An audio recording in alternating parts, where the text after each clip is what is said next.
Well, it is that time of year to get this started. It feels like I'm actually doing it a little earlier than most years, not necessarily in relation to the calendar, technically, but more in relation to where the NBA season is. Because usually I think I don't start the NBA mock drafts until we get to the actual lottery.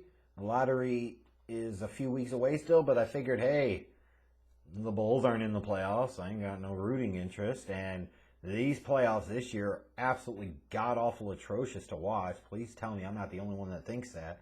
So I might as well go ahead and start looking ahead to what's coming up here in about 2 months or so and talk about the 2021 NBA draft and give you my first mock draft. It's a one-round edition. You can peep all 30 picks in the description box below. Now, obviously, the order of some of these picks, in particular in the lottery, could change in the next few weeks, but once we get to the lottery, but I just kind of went right now based off of percent of chances of winning the lottery. That's what I based it off of, records, all of that. So that's why the draft order is what it is. If you want to talk NBA draft and NBA prospects with me, you can make sure to follow me on Twitter. You can also smash that subscribe button as well. I greatly appreciate it. It helps the channel, and it'll help you to stay updated anytime I upload an NBA video. So you can either talk about how much you enjoy it, or you can come here and shit on me for it. And all of that is acceptable and fine. Hey, I am here to help make your life and your world a better place. Whether you love me or you hate me, makes no difference to me, really. So let's go ahead and talk about this. Like, it sure seems like right now, and, admittedly, I've seen some of these guys, but need to study them more closely and watch them more closely to be able to form my own full opinion. So you'll certainly see some changes, maybe not so much always in terms of where players are falling in my mock, but more so about how I talk about them and how I present them and how I kind of view them. You'll see some changes in the weeks to come. But it sure seems like right now you've got kind of this 5 prospect rotation at the top in some type of order. It feels like it's Cade, Cunningham, Evan Mobley, Jalen, Suggs, seem to be widely thought of as prospects 1, 2, and 3 in some type of order, depending upon perspective, with a Jalen Green and a Jonathan Kuminga being those next 2 guys. Like, that's the clear top 5 tier of this class, that people feel like these guys are NBA ready. They're going to be big-time NBA players, potentially NBA stars, all-stars, superstars, franchise players. And then you've got the other guys. Now, that could absolutely be correct. That could absolutely, as we know over the years, be proven to be false.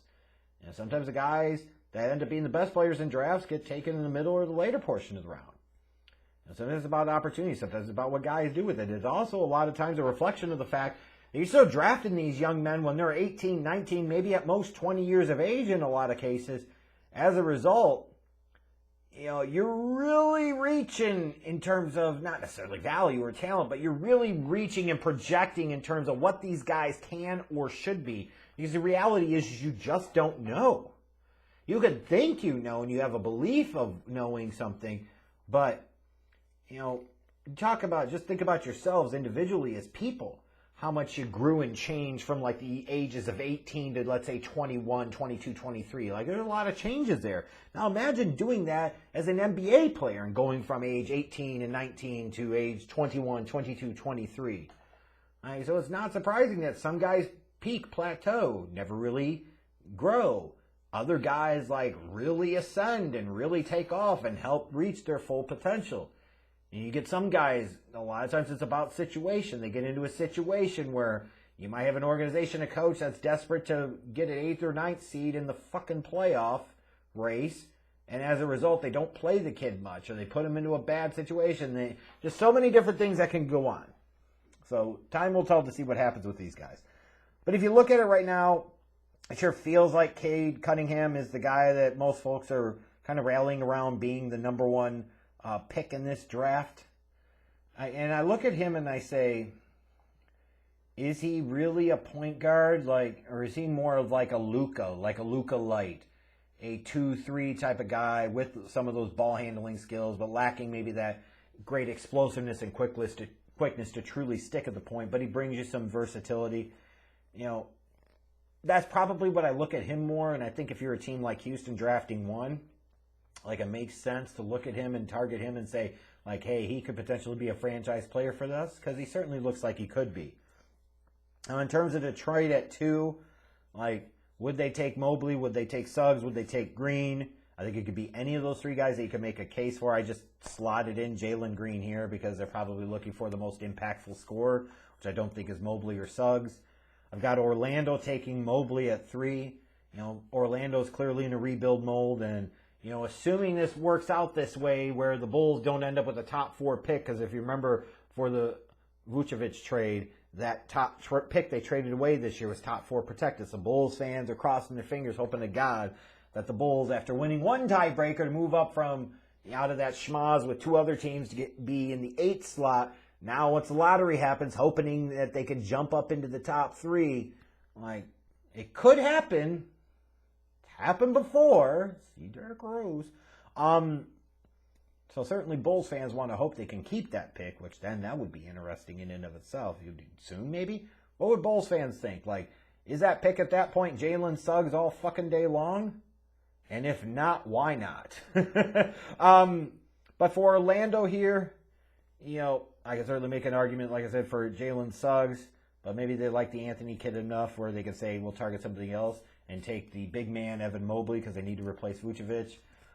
You know, it's really weird when you talk about the NBA, because so often these teams aren't really drafting off of true need.